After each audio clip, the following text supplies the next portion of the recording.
everybody. Welcome to another episode of Purple Insider presented by FanDuel. Matthew Collar here for another episode of Tuesday Morning Left Guard with former Minnesota Viking Jeremiah Sirles.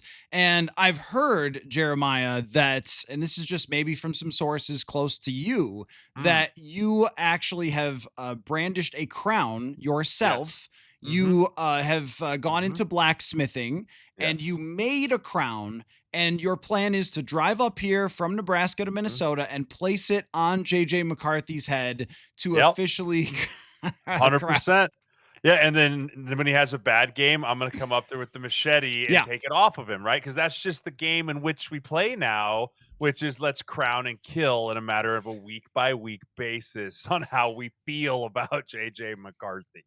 No, but I mean, he played great for coming back from what he was, and the best part for me is it looked like he gave this team a lightning bolt shot in the arm. Yeah. And that's really what I saw when I watched the tape. It was not JJ McCarthy came in and won this football game. It was the Minnesota Vikings played as a team. Everyone took their turn. Brian Flores called his best game as a Vikings defensive coordinator, in my opinion. And everyone rose to our starting quarterback is back and played to that level. And when this team plays to that level, the talent is all over the field and you can see it. But I feel like the last few weeks, and nothing against Carson Wentz, but people were just spinning their wheels, like just in mud, just trying to find anything that would stick. There was no excitement, there was no juice. But man, if that kid has something, it's juice, and he can definitely bring it. And there was no question about that everyone kind of reached a crossroads with this season and said, what do we want to be? Like, I mean, I think it was for coaches, for players, for everybody involved of, do you want to be a team that just kind of fades into the background of the NFL this year and starts to do draft simulations in early December? Or do you want to get back in this race? And with JJ McCarthy, the energy that he brings, and I don't just mean energy as in like, oh, he's jumping around and he's doing this dog thing that he's doing, or he's giving speeches before the game. What I mean is actual energy with Yeah. his playing style. And there's a few different moments for him where you can really see it. I mean, I think the touchdown to TJ Hawkinson, where when you see somebody roll out and then rip it back across their body and bang, touchdown, it's like, okay, that right there is the playmaking that we've been missing, the arm strength that we've been missing.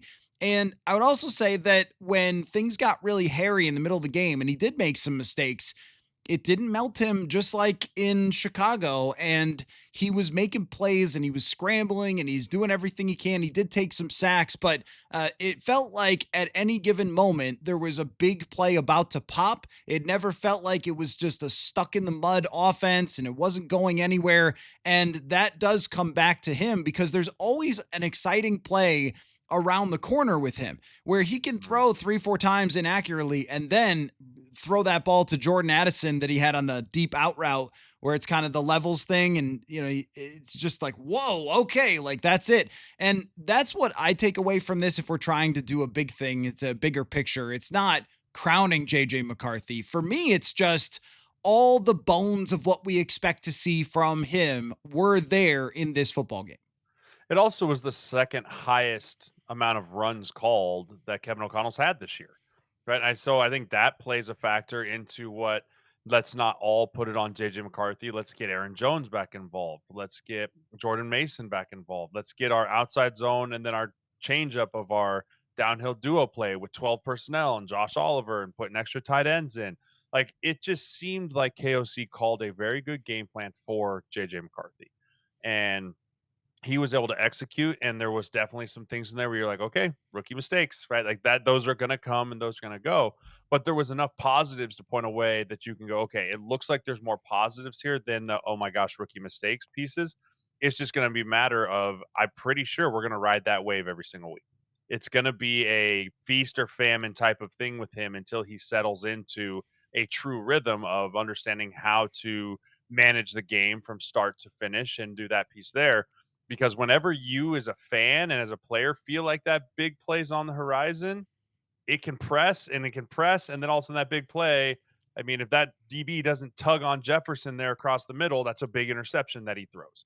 right? There's a couple of theirs where there's tip balls because he's holding on to it for just a half second too late, and the guy gets home instead of getting rid of the football. And so when you're playing this game of big playability or death, it's hard to live in the middle. It's hard to live in the game management piece there. And that's just something that's going to take time and work for him. But I think continuing to get back with a healthier offensive line, continuing to rely on the run game a little bit more, if you feel like that's what we need to do. I think that this is back in this race. And thank you, Green Bay Packers, for absolutely pooping the bed against Carolina and putting this thing back into it. And now you're looking, Chicago has a pulse again. You're going, okay, this is going to be a race to the finish in the NFC North. Let's see if JJ can stay healthy and keep that energy going forward. I think you make a great point about in the middle of the game, and we are going to need to see this not just from McCarthy, but also from Kevin O'Connell with play calling as well, where McCarthy can really get you excited about where you're at and what's going on to the point where you're like, well, he just ripped that one pass. Like maybe we need to just rip some more passes. And it's a great example, the called back interception, because that could have been a devastating Mm-hmm. mistake.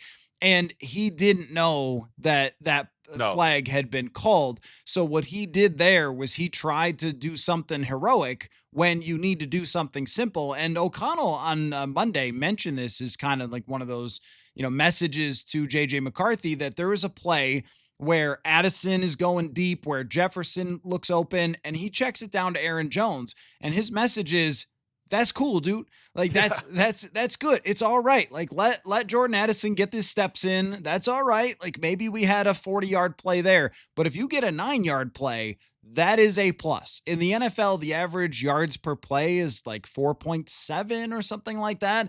If you get a 7-yard pass, you are ahead of the sticks. You're getting ahead there. You're putting yourself in a good situation. So don't let your exciting plays and your want, and you could tell like that how bad he just Mm-hmm. wants to be the guy. And this is another part of him in general that it's the reason that you draft him in part, I think, is, well, of course, athletic traits are there, but you also believe that he's not going to get knocked off his spot, that he wants this as bad as he wants anything in the world, that when he takes some hits, which he walked into a couple times, Yes. but when he does his little somersaults after getting drilled by somebody, he's going to come back and he's not going to suddenly go, uh-oh, I'm in trouble, I'm going to turtle. And in both games where he's been successful, we didn't see any of that.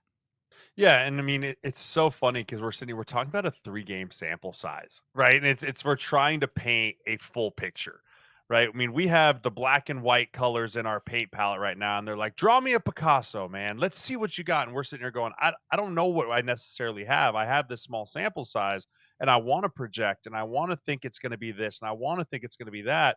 But next week it could be so totally and completely different that we don't really know. And so while I'm super excited for what he brought to this team, me being the negative Vikings fan, I guess, that says I want to see it for an extended period of time before I render judgment on what this kid is, I think it's a fair thing to ask because man, you talk about polar opposites from fourth quarter of Chicago to Atlanta.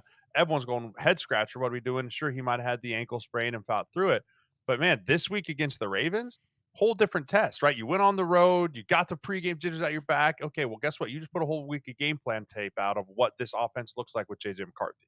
Totally different than what it looked like with Carson Wentz.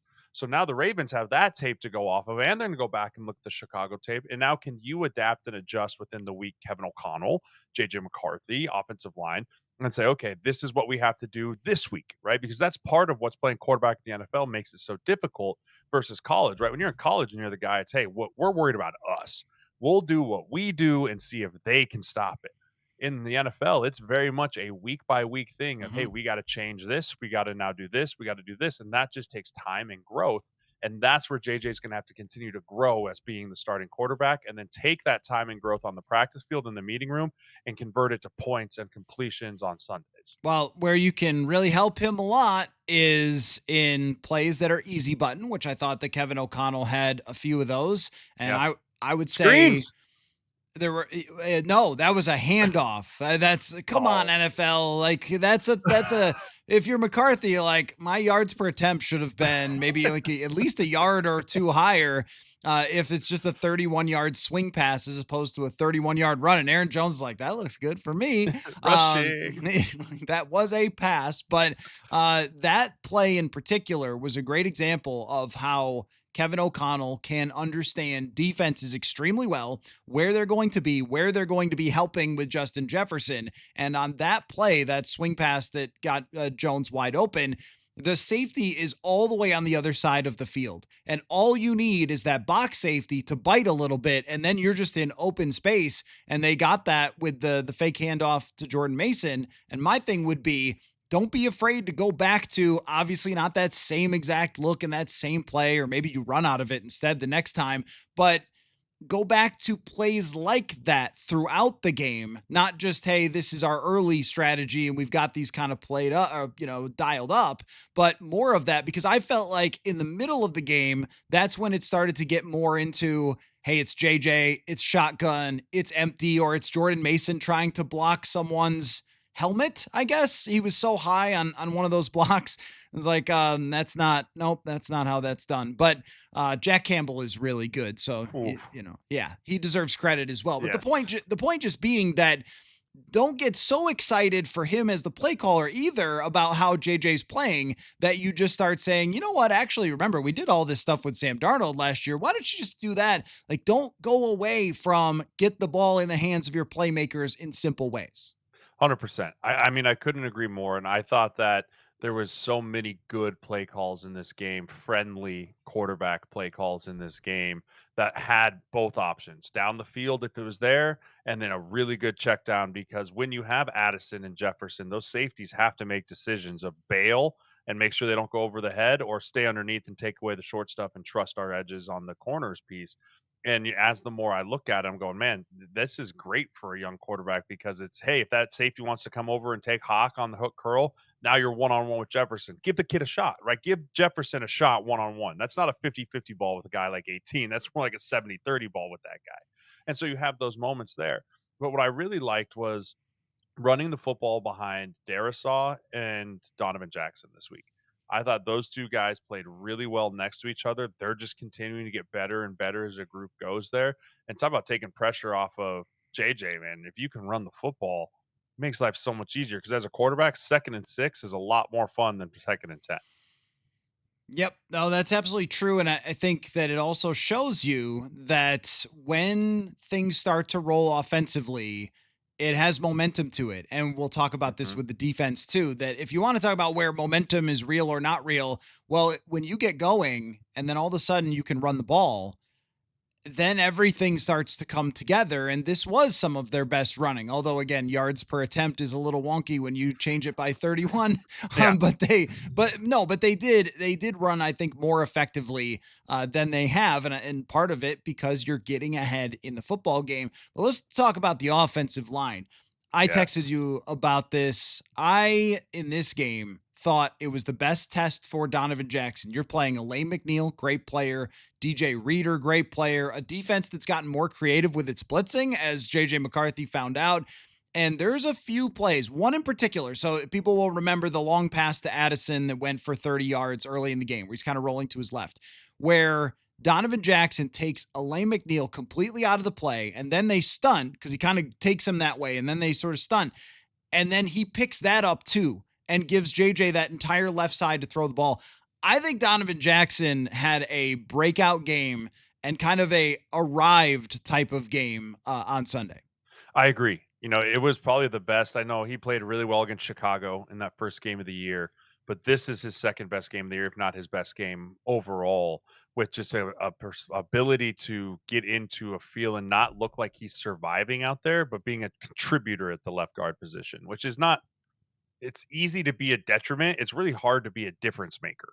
And I felt like Donovan Jackson, and I'm even going to say Brian O'Neill, were difference makers in this game. I mean, the battle, I went back and rewatched the tape just to watch Brian O'Neill versus Aiden Hutchinson. Like, I Yeah. watched nothing else. I just fast forwarded through the tape every time, and I just watched 75 versus 97. I mean, good on good, great on great, and just how those two guys played. And they both got each other at times and they worked back and forth. I mean, Aiden Hutchinson is so special. And so looking at what he was able to do and then looking at what Darisaw was able to do in that piece there, not excuse me, not Darisaw, Donovan Jackson, like you're just seeing guys get better and get better. And when you have a young core, right? When you're talking about Brandel and Donovan, two guys that have never played next to each other. One guy's in a brand new position, one guy's a first year starter in the NFL. Watching how those two continue to work well with each other too is really fun. How they're reading double teams, how they passed off some of those stunts where they were twisting and sending jack and moving guys around. Like I just feel like the everything is starting to click for that left side, and a lot of it is because 71's back.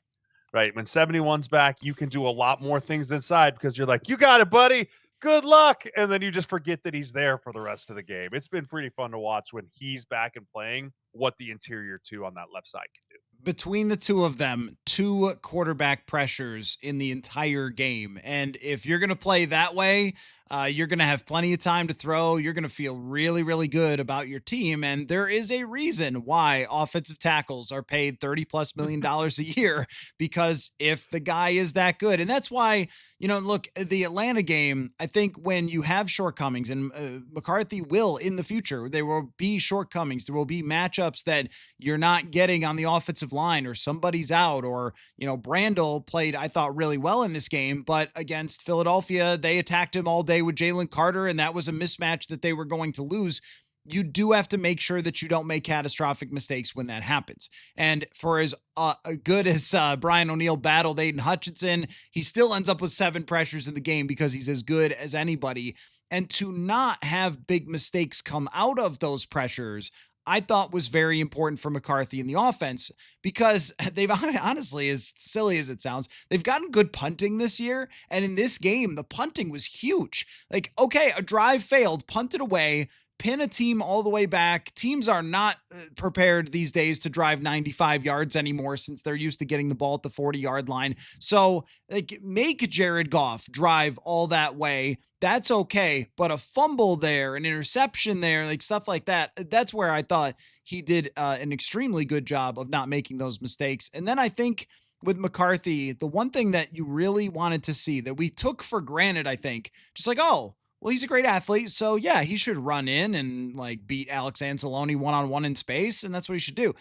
Coming off of an ankle injury that just kept you out 5 weeks, coming off of a meniscus injury, he seemed very, very willing to be like using the legs. And there were a couple times where he took hits because of it. But that right there, I think, can change the math of what you need McCarthy to do. You do not need 250 yards from him passing if you can get touchdowns and first downs when it comes to using his legs. Yeah, and I think that's a little bit of the fact that the kid's just a psycho. Like, I mean, it's one of those, it's like, hey, yeah, I came off an ankle, I came off a knee, like, don't care, right? Like, if I think he adopts a little bit of the Drago, like, if I die, I die. Like, he's here for it, and trust me, that'll lightning bolt a team more than anything. Look what Baker does with his team when he has those scrambles and gets up and does the first down. I mean, it's just explosion across the team. And you saw that on the Vikings sideline. You saw that on the Vikings offense and on the Vikings defense when JJ made a play with his legs. Things just went berserk because whenever your quarterback does something like that, it's a little bit terrifying, but it's also like, God, that's my quarterback, man. That's my guy. Right. And so if you can get that consistently out of JJ McCarthy for a lot of his time, then that's great. But you run a risk whenever your quarterback goes. You run that risk of Jaden Daniels. You run that risk of guys getting dinged in that whole piece there. So you don't want to make a living out of it if I'm JJ McCarthy, but it is also something that you don't want to be told, like, hey, don't run like that. And that's where KOC has to find that balance. And that's just, again, going to take more than 3 game sample size to find what that balance is of, hey, don't be afraid to use your legs here, but let's continue to make sure that our eyes are down the field, but also don't force it down the field at 5 yard scramble and learn how to slide, right? Sliding is important in this league. It's important to protect yourself or dive or do whatever. You don't need to run over these guys to energy bolt everything. A 7 yard scramble like Patrick Mahomes does all the time and slides down is just as effective as an 8 yard and you try to put your shoulder through the safety. I also think that when he is scrambling to make plays, that, well, one, hey man, like he said it after the game, like if you're running, just like let's do a little bit of physics here. If you are running 12 miles an hour, the football will travel 12 miles an hour faster off your hand. Like that's physics. That's how it works. That's why when you see an outfielder catch a ball on the run and he throws it and they're like, wow, our stat thing says he threw it 120 miles an hour. Like, okay, well, not exactly, but he was moving anyway. Learn that from Bill Nye. But the point just being, that he has to like Yeah. recalibrate some of those throws, I think. And he also has to make sure that he's not getting destroyed because he's trying to hang on to that too much. There was the one along the sideline where he rolls out Yeah. and he's just like, okay, I can make something happen. You're like, dude, no, no, no, no, Ooh. no. And then he gets, then he gets thwacked Well, I on mean, that. that one throw he had to Jefferson on the sideline when he was on the run, I mean, that thing came out like Mach 5, right? Yes. Even Jefferson kinda looked at him, was like, "Broski, I'm right here, like, I'm right here, just, like, two-hand pitch it to me instead of just trying to put a bullet through my head." Like, that thing came out of his hands so fast when he was rolling for, like, an 8-yard comeback route. I think that the fastest throw at the combine is like 68 miles an hour or something. I think that that one was probably like 87. Dude, that thing was flying. He's on a dead sprint to his right, coming forward, and Jefferson's standing still. And he's just like, there he is. Yeah, yeet, and just sends it. I was like, oh boy, yeah, that's just something that's gonna take time to learn. Because it's the same thing, right? You're thinking, I gotta get it to him. It's like, oh, here comes Aiden Hutchinson's gonna kill me. Just get rid of it. Like that just takes so much time and Yep. precision. But what made me feel better about watching that throw and going, "Oh my gosh, dude, like, calm it down," is the last throw of the game. Right? You go to the Yes. last throw of Yeah. the game, right? And it's the same thing. He moves a little bit off his spot. He goes, and then he just gives a little touch, a little air, and lets Jalen Naylor go up and get it. So then you go, there, it's there, right? Okay, it is there. That's the first time I have seen that pass from JJ McCarthy. Right? Even going back to Michigan, right? It seemed like every throw at Michigan was just freaking because they're 6 yards of separation and it's 30 yards down the field on a play action, right? That was the first time I go, that's in his bag. That's in his bag of tricks he can play with his arm. Okay, now that's there. Now how does he just start to work that more into okay, there's so many throws you have to make. And you saw this with Josh Allen, you saw this with Bo Nix, you see this with Drake May. It just is a culmination of reps and playtime. That's the only way you figure that out because in practice, it doesn't happen that fast. The game speed is not fast. And so it was nice to see that throw out of JJ McCarthy at the end of the game and be able to point to it and go, great, that is actually in his bag. Yes. And I would just say that for all the tools that are required to be an above average starting Correct. quarterback in the league, every single one of those were there. Now it's just a little more often, a little Yeah. more consistent. And I mean, there's one where you talk about the touch when, and we're, joking that he drilled that pass to Jefferson and almost put a harpoon through him. But when it comes to even just there's a crossing route for Jefferson and he throws it so hard that Jefferson doesn't really have to dive, but it almost just like takes him down to the ground. He reaches out and the ball hits him so hard that it like throws him off balance. He goes to the ground. Like, no, he didn't have to dive where the location was, but I think the velocity made that a little bit harder to like stay up in yards after catch. So there's a lot of those little things, but it's almost him having to convince himself he could do that as well because he hasn't had opportunities to do it. So that Naylor throw is oh yes, when I do what I'm supposed to do that we practice so much in training camp and all those things, it will work. Now let's go over to the defensive side. Oh Mm. wow, yeah, we got a little trade news here popping in. Breaking news. The Jets are trading Sauce Gardner to the Colts. Oh, how about that? Colts are going all in, man. Colts are in, man. Colts are all in. I mean, why wouldn't you? Why wouldn't you go all in if you've got lightning in a bottle on a quarterback that you have rental for a year before you got to buy the lease? I also never considered that we were recording before the trade deadline, which We always do seems this. We always risk, do yeah, this. a little We always risky. do this. I don't think there's a big move, but maybe that will be old takes exposed immediately. So let's get into the defensive side. So you, as an offensive lineman in the National Football League, you faced every type of pass rush blitz that you could ever dial up from defensive coordinators. But I don't know how many times I've seen some of the ones that they did where both edge Mhm. rushers drop out and the Oh, four rushers end up being, or even five sometimes, but the four rushers are defensive tackles and linebackers hitting the A gap, but the linebackers are also stunting. And I was just like, It was kind of one of the original old memes was a guy Middle oh, putting spices on meat. Remember that guy? And then like that felt like it was yes, that felt like it was Brian Flores in this game. I haven't seen a team run cross dog this much since like the mid 2000s. Like this used to be a staple blitz.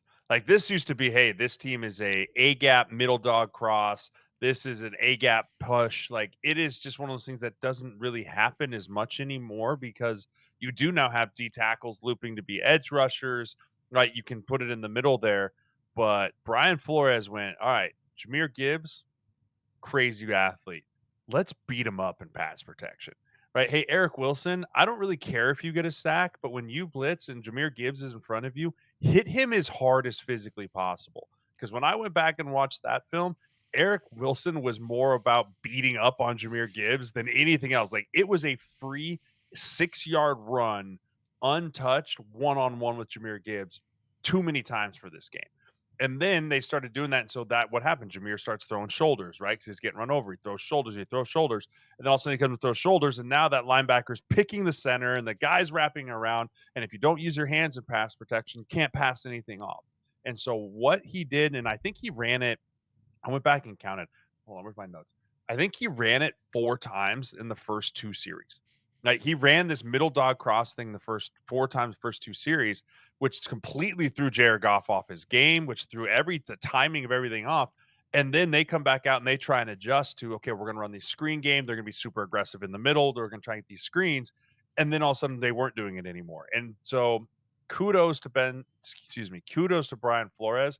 He had the Lions offense on their heels for pretty much that entire game. They were trying to guess right instead of reacting right, which is not something you usually see from a Jared Goff Lions offense. No, I mean, not at all. And I also think for the first time that maybe it was a bit of would Ben Johnson have had an answer for that?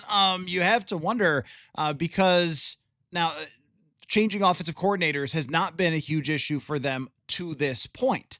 But Mm-hmm. I also think that Brian Flores wanted to test that theory. Yeah, Like, well, let's just see how you can adjust to what we're doing. And the answer was you can't. they didn't. It was all 4 quarters that those blitzes up the middle were working. And Jared Goff, we know this. We've said it a million times that will fly the flag for Jared Goff all day, but with a caveat that there is this issue with him, especially with interior pressure, that he cannot escape. He cannot throw it on the run. And if his feet get off, and I think it was Andrew Van Ginkel told me after the game that that's part of their entire thing is if we could get him off his spot and he can't just stick his feet in the ground and let it rip, that he's not going to be the same quarterback. And he absolutely was not. Now, credit to Goff. They lost by 3 points and he, hit some big throws in that game still. So it wasn't like they completely collapsed, but that Mhm. was what you needed against an offense with that much talent was something that was going off of the path. I also don't think that you can run what they ran without Andrew Van Ginkel. I just don't think you can do it because that requires so much trust. Grenard and Van Ginkel drop back in coverage 14 and 13 times, respectively. I think if that's Dallas Turner, you just can't trust to ask him to Right. do that. Yeah, I completely agree. I mean, Van Ginkel's so versatile and he's seen so much ball and his read and react is so great. I mean, he was one of the few guys that had really good success against Penei Sewell, right? I mean, I watched Penei Sewell go out there, I mean, throwing dudes around. I mean, he put Blake Cashman on the ground a few times and he was jump setting Dallas Turner and he was jump setting even Grenard at times. But Ginkel, for whatever reason, just had this slipperiness to him that really frustrated Sewell. And so when you can frustrate the best right tackle in the National Football League as an edge rusher, and then, oh, yeah, and drop back and cover on these screen passes. I mean, there was one time where he gets absolutely blasted by Amon-Ra St. Brown on a chip block, right? He gets blasted. And as he's getting up, he gets over and makes the tackle, right? And it's just one of those things you're like, man, he's just a ball player. Like he's just a great football player. He has a knack for knowing where the football goes. Also, Blake Cashman being back was huge. Right, him being there and being kind of back into his rhythm of how he's playing football again, right, knocking the rust off. That was a huge punch out fumble that he had there when David Montgomery goes around the edge. He had some big solo tackles. And again, he is becoming a better blitzer, in my opinion, from being around guys like Ivan Pace and Eric Wilson, who are just such physical blitzers that then you bring in Cashman, who's got a little bit more wiggle and a little bit more pass rush move to him. He's now throwing off guys. And, so between Jahmyr Gibbs and Ben Johnson, the other person that I feel really got missed this week, if I'm the Detroit Lions, was Frank frickin' Ragnow, right? Frank was a guy that could identify, he could line you up. Like there was a couple times where you're seeing Glasgow point, hey, we're going to 55, who's out on the edge. Here comes the middle dog cross, and now there's a free runner up the middle. It's a sack on Jared Goff. Frank Ragnow sees those things and checks those things and gets into those things. So I think the Vikings put a little bit of a blueprint together on how to try and beat this Detroit Lions offense. Can other teams mimic it? I don't know because our personnel is so unique, but there definitely was some stuff put on tape this week that the Lions are going to have to go back to the drawing board and fix. And like I said, kudos to Brian Flores and that crew for putting it together in a week. Going back to Van Ginkel specifically, there's one play that I really, really enjoyed watching from him because the greatest players on defense seem to be the ones who communicate really, really well. Mm-hmm. And there's one play where Jahmyr Gibbs goes in motion, and you know what they're trying to do. They're trying to figure out is it Man man prone. who's gonna cover him. Then we can figure out who's coming on the blitz. And Van Ginkel goes with it. So it looks like, oh, okay, it's going to be man coverage with Van Ginkel guarding Jahmyr Gibbs. So then Gibbs comes back because he's not going to line up at wide receiver on this play. Van Ginkel turns around and communicates something to Harrison Smith, Blake Cashman, some sort of check or whatever, and then drops in zone coverage. So instead of being man, he drops in zone. And then Goff is looking over there and he's like, oh, what the, like, why is that guy there? And then there's a hesitation. And I think he ends up throwing the ball away. And like those little things. And we're everyone wants to talk about Turner not getting as many snaps, that kind of stuff. Andrew Van Ginkel is 31. Like he's been in the league for a decade and he can do this stuff. It's complicated. It's high level when it's at its best with Brian Flores. And that right there is oh yeah, that's why Brian Flores wants a bunch of veterans on the field Yes. because you can just completely change the game with that. So, what from that game, though, can they carry over? Because sometimes we see the kitchen sink game, everybody brings out the best of the best, everything that they had in there, and it's not really sustainable. So, what do you think with the defense specifically that they can sustain as they go here to face Lamar Jackson? Yeah, it's funny. I was thinking about that myself as I'm watching them blitz and go after all these dudes. I'm like, you don't get to do that against 8 next week, right? You do that against 8 and he makes one guy miss 40 yards. See ya.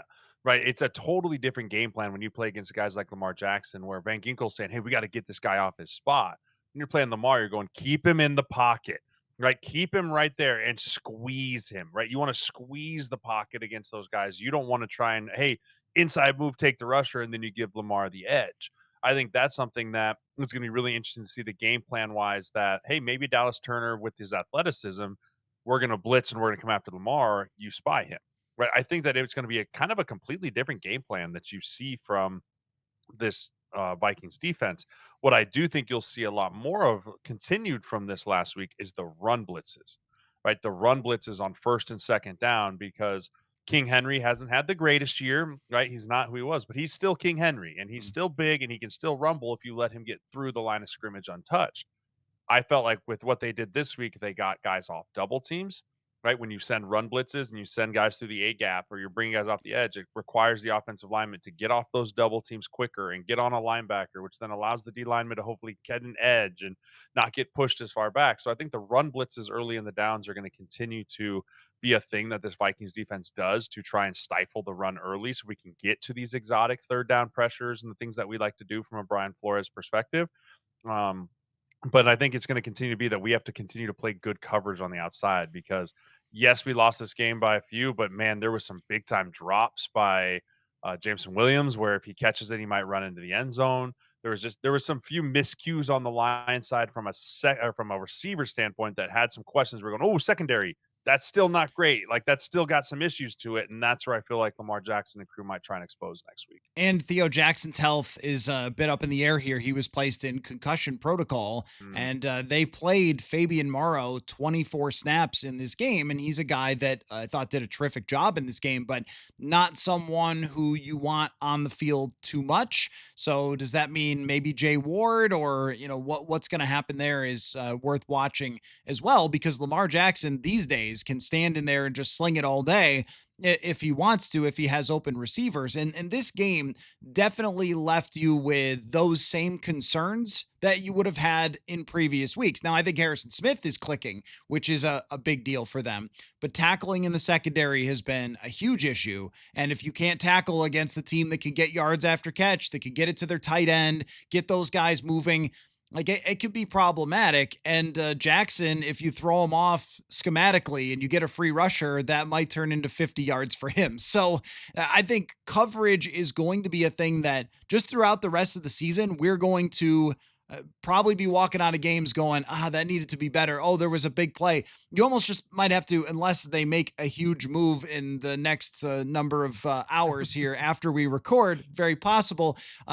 You're probably going to have to accept that is part of who they are at this point, that it's an issue that they can't really wave a magic wand and fix, and we could second guess it all day. But when we're talking about who they need to be, I think it comes down to Blake Cashman knocks a ball out, makes a play. They get 5 sacks. Like, that front seven is going to have to cause catastrophic plays for the offense because they are going to get beat. It feels more like 2023 than it does 2024, where Byron Murphy got hurt and they were playing possibly Cam Dantzler or Caleb Evans, whatever it might have been, guys who aren't starting anywhere these days. Well, that's a little bit of where it feels like it stands right now. So here's a question from our sponsors of FanDuel. Oh, love them. The Minnesota Vikings are plus 420 to win 10 games. So not favored to win 10 games. Actually, Carolina has slightly better odds after their win. And even the Chicago Bears are plus 170 to win 10 games. Give me the path. Tell me how it happens. That not just, 8, not just 9. How do they get to 10 wins building off of this Detroit game? Man, you're gonna make me work for my money. Mm-hmm. Man, I think a lot of it is gonna be so predicated off of ball control offensively because of all the issues we just arose with the secondary of Minnesota.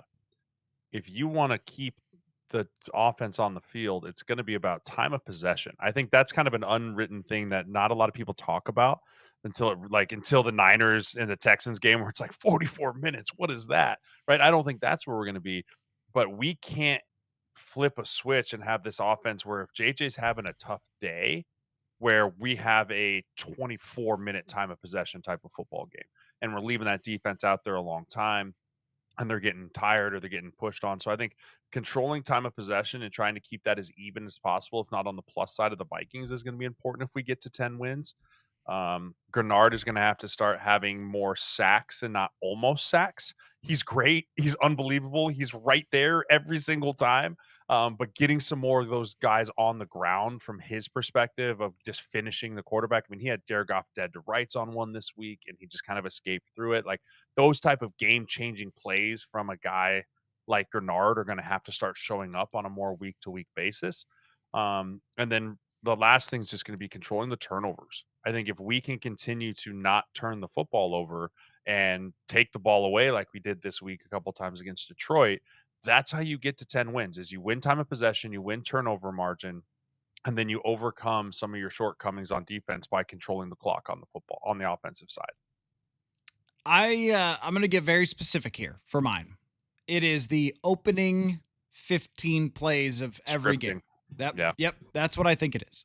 And maybe someday we'll have you explain exactly how that works. We don't have time right now. But when it comes to the opening 2 to 3 drives of the game, if JJ McCarthy can get confidence, rhythm, and most importantly, points. Yep, if you get ahead and you can run and you can blitz and you can have Javon Hargrave, who deserves all the credit in the world for Yeah, a fantastic game.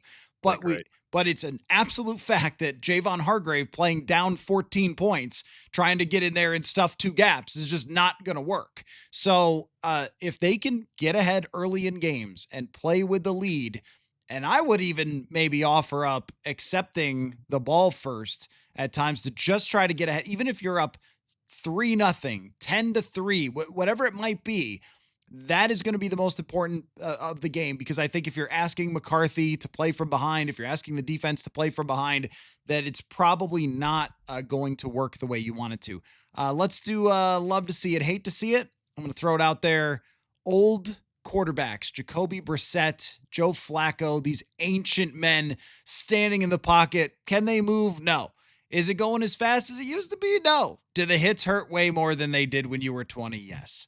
But they know where to throw the football and how to throw the football. And it's beautiful to watch. Mm. Congratulations to Jacoby Brissett on a win against the Cowboys. And Joe Flacco, the 2025 Bengals. I'm writing them down as one of my favorite teams of all time. This is so much fun. It's absolutely ludicrous. And here's what I would love all these quarterback gurus and trainers to study a little bit is sometimes it ain't that complicated. And offensive coordinators and everybody at the high school to the college or whatever, Joe Flacco's just like football, chase, bang, football, Higgins, bang. Like it doesn't have to be 16 reads, 14 motions. You don't have to learn how to disconnect the top and the bottom of your body so you snap it like Mahomes. It's like sometimes you just need to stand in there and throw a dart and move that offense. Beautiful. Love to see it. Yeah, I mean, that Chicago Bears Cincinnati Bengals game was the most clown show last 2 minutes I've ever seen, and I was here for I was glued. I Oh yeah. couldn't look away. Right? It was like, "Oh, when's the next train wreck?" And then it happened. You're like, "Could there be one more?" Oh Yep, yes. sure enough, there could be one more. You're like, "Okay." Finally, they figured it out. Oh, they didn't want to tackle Coastal Loveland. Okay, that's how this game ends. It was just perfect. My love to see it is the Buffalo Bills figuring their life out against the Kansas City Chiefs, against a team that we said on this show, I said on my old line committee, like the Chiefs are back, right? The juggernauts are back. This is the best version we've seen of the Chiefs. Like this is it. And then for the Bills, no one gave them a shot. Everyone said this defense is too depleted. Josh Allen doesn't have a number one receiver. The Chiefs are still the Chiefs. That was a very dominant performance by the Buffalo Bills, in my opinion, against with some depletion. The crappy thing is they always kind of do this in the regular Yep. season, and then Yep. it doesn't really matter in January. But we are living in a world in which the Chiefs may miss the playoffs. And I'm Yeah. not saying that they will, but it's not because of the Chiefs, but it's because the other teams in the AFC have just found ways to continue to go out and be better and win. And now it looks like Jacksonville just traded for Jacoby Myers, so they're trying to make a push. But yeah, I mean, I love that the Bills there because the Bills, oddly enough, are fighting for a wild card spot. And I'll just do another one. My quick love to see it too, what the New England Patriots have been able to do, what Drake May is doing, what Mike Vrabel is doing, and how that team has completely flipped on its head in a calendar year has been really fun to see. And Miami, Buffalo, New York hate to see it. Hate to see it. Look, I know that everyone wants the worst for the Packers, but you don't want Tucker Kraft to get an ACL injury, Ah, to get there. Terrible. Jaden Daniels with the injury. I mean, these are enormous, like shifting injuries for the league and for the Vikings. They're going to be on the positive side of that because they play these teams. But I don't think that anybody wanted to do it that way. And what happened with Jaden Daniels, I mean, it's just like I think you could see how bad Dan Quinn felt about it. He's going to have, I'm sure, for the next I don't know how long, the play call, everything in his head of what happened there, and that was just awful to see those two injuries to two of the best and most exciting players in the NFL. yeah, I mean, Tucker Kraft was starting to emerge as a top five tight end in this league. And I mean, what's funny is he wasn't even the guy they drafted to be the guy. They wanted Luke Musgrave, right? They're like, Luke Musgrave's the guy. And then Tucker Kraft just came in from South Dakota State and absolutely took the league by storm and continued to do a great thing there. Um, my other hate to see it is the New York Giants with Jackson Dart having no help, right? I think he's I didn't give him enough credit. I did Mhm. not think Dart was going to be this type of player. I did not think he had this arm talent that he has with these touch passes, but drop touchdowns to Slayton, Cam Scatterbo being out, no Malik Neighbors, like kind of offensive line shuffling around. He's got a rookie right tackle. Right. There's just so much going on there where you can almost see the like, man, there's so much going on here that's positive, but they just can't break through this curse or this hump or whatever it is, which is probably gonna end up getting Dable fired, unfortunately. I don't want him to, but, like, they're kinda gonna have to start all over next year, and it's one of those things where you don't want that for that rookie quarterback that's being positive, and your coach is gonna get fired. Because usually the other way around, right? Rookie quarterback's a disaster, fire the coach. It's kinda the opposite. Rookie quarterback's looking good and promising, and then we're gonna still have to start all over with him next year. I don't love that. And that's where I would suggest to the Giants, look, this was going to be a rebuilding year for you, whether you liked it or not. And you shouldn't have put an ultimatum on this year to be competitive. I would prefer a B minus coach, which I think is probably Brian Dable, like some good, some bad, and consistency Yes. to a change to go from B minus to B plus at best. But the warning I'll always give about, oh, hey, fire this coach, hire a new coach, fire the new coach, is that there were 10 guys who were hired in 2022, along with Kevin O'Connell. I believe 7 of them are fired and 2 of them are on the hot seat. Like, it's not always a guarantee that you just hire the next guy and then all of a sudden he's got all the answers. And then you're asking Jackson Dart to basically be a rookie again because he has to learn an entire new offense. I think it would be better to just ride it out and play as hard as you can, as long as he doesn't go completely crazy. We have Yes. seen that at times. So when guys go completely nuts, yeah, maybe you have to make that change. The last one for me would be your Nebraska Cornhuskers. I do feel bad. I just wanted to say I'm sorry Mm, it's that tough, hurts. tough game, tough break. And as much as I've made fun of Halloween costume Mahomes, I don't want the bads for him. He's a fun player. He's good. He's talented. Just, maybe change your number or something next time. Yeah, it's one of those things that I get to go do some Husker podcasts later today where it's like, remember everyone wants the backup quarterback till he actually has to play? Like that because dude, I'm telling you, like when he went in the stadium was like, oh yeah, baby, here we go. And I'm sitting Yeah. there going, boys, it's not gonna happen. Like, and then he drops snaps, and you're like, there's a reason he's a freshman. Right. And so yeah, super bummer for the Huskers. Sky's falling here in Lincoln, so we got to get some damage Mm. control on that. But college football is still so Oh yeah. much fun right now. Indiana looks like they could beat the team. Like I don't think that it's out of the realm of possibility to say Indiana could be the national champion this year. Yeah. I wouldn't be Very surprised. Yeah. I would not be shocked if the Yeah. Hoosiers are raising the Dr. Pepper trophy at the end of the year, which is bananas, but I love it. I'm here for it. And all these coaches keep getting fired, and it's just going to be an interesting thing in college football over the next 2 or 3 months. And I'm obsessed with it. I can't Well, get enough of it. now also everyone's decided Arch Manning's good. So, Yeah, hey, look at that. Oh, dude, wow. he's the same as JJ. Yeah. Crown Yep. kill. Right? It's just you can't help it when it's something like that. Oh, and just for you, and then this is the last thing I'll say. 68-yard field goal. Just get out Oh of here. yeah, Just get out of baby, here. Stop it.